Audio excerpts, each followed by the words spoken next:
Hi, my name is Celso Teixeira and today we're gonna play with Z-spheres.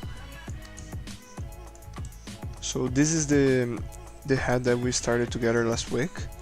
There is usually when you're gonna start with Z-spheres, you just select the Z-spheres from the top right menu under the tool.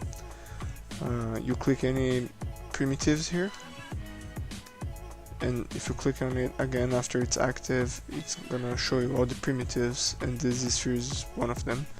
So usually when you're gonna use Z-spheres to start a character, you just select on the primitive selection there.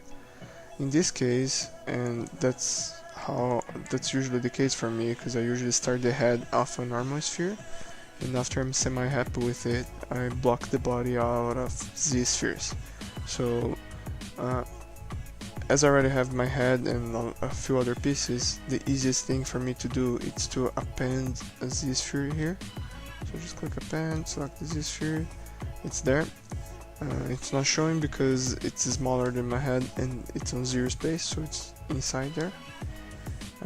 I have that sub2 active now, so if I isolate, it's there inside. And by default, symmetry is off. So first thing I'm gonna do is turn symmetry on by pressing X. And the way Z-spheres works is pretty simple. When you are under the draw mode, anytime you click, you create another sphere. As I have symmetry on, it's gonna create 2 spheres for most times, unless it's centered. When it's centered, it's 1 sphere on the center. So I'm gonna go over the move tool. You pretty much just click and move around. As I have the head started there, I'm gonna move my Z-sphere to the next section. I'm just gonna use scale to make it a little bit bigger.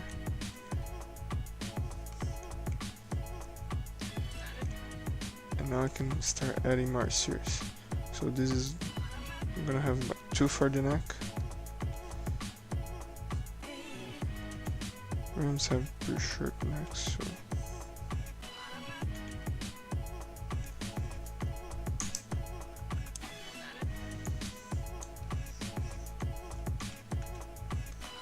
so I'm gonna create another one centered here.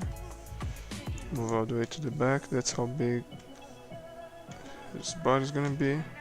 And whatever you create here, you don't need to fully commit to it.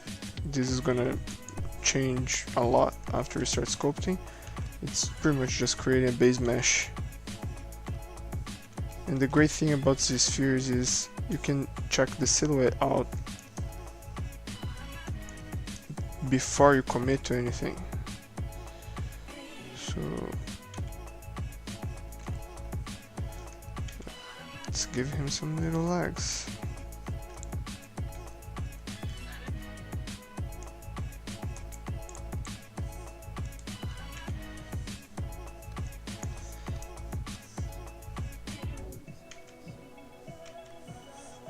Okay, so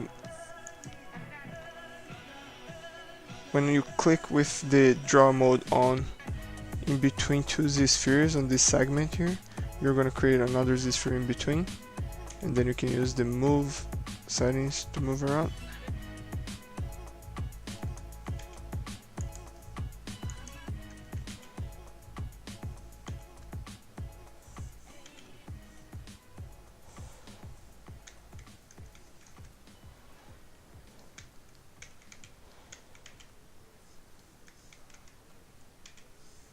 So usually for legs and arms, I create the first and last sphere, and then I tap on the middle to create the secondary one.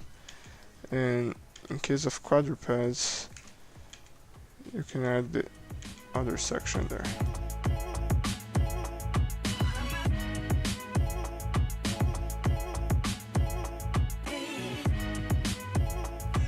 When you have the Z-spheres active, and you want to check how the shape of the geometry is actually looking, you can always press A, and that gives you a preview of the topology that's going to give you after you accept.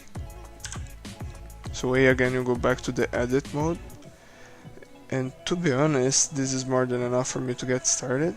So that's how far I'm gonna take. As you can tell, it's pretty simple to use these spheres. The one thing I didn't mention is if you create a Z-sphere that you're not happy with and you want to remove it, just hold Alt and under the draw mode. So hold Alt and click the same way you would add the Z-sphere. If you hold Alt, you remove one. So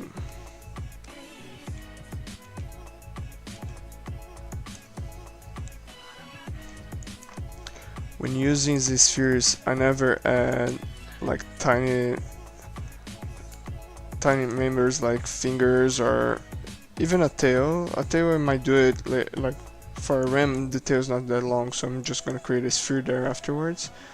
But for, let's say, a dog tail, I usually create these spheres afterwards for just the tail and work with that.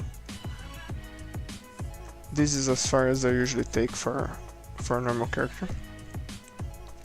So by pressing A,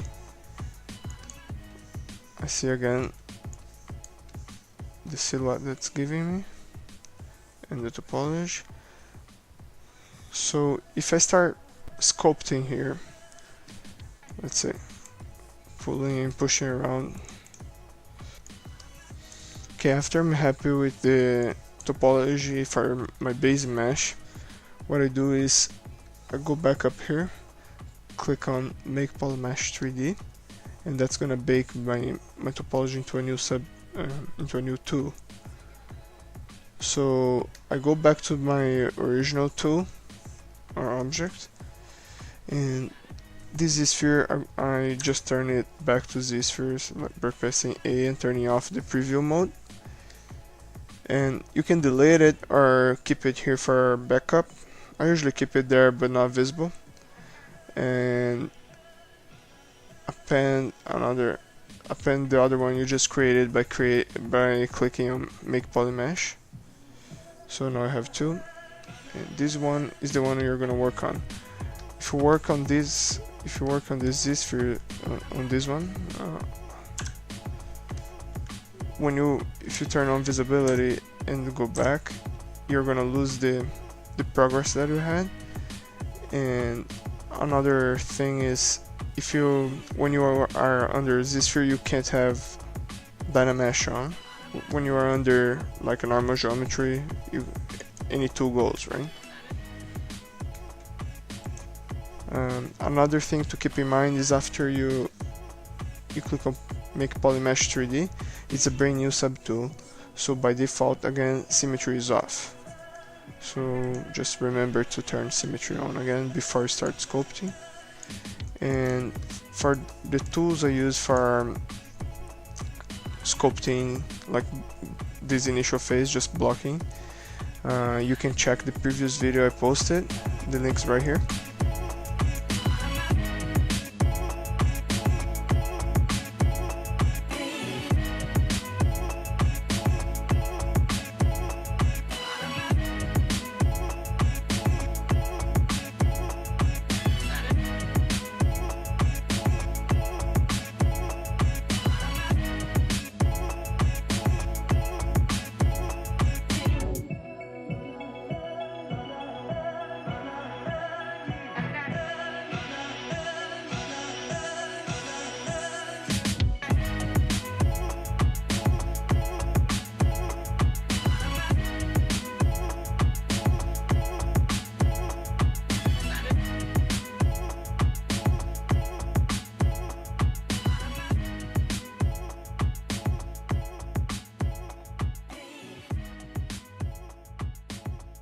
So that's it for today. If you like this video and you want to see more, please subscribe to the channel, and see you next week.